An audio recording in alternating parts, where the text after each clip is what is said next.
good morning. Meron po tayong release for today.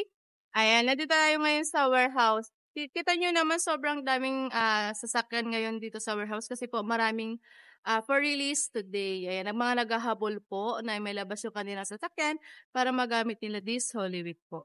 So ayan, meron din po tayong release and nire-ready na natin yung ating unit para pagdating ni client po is ready na siya and pinapakabit na po natin yung mga freebies na ibibigay natin kay clients. So later po, update ko po kayo regarding sa release natin.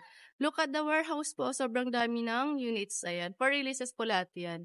Grabe, punong-puno. So ayan, loves, antabay lang po kayo sa aking next video tungkol sa ating release. Okay, bye!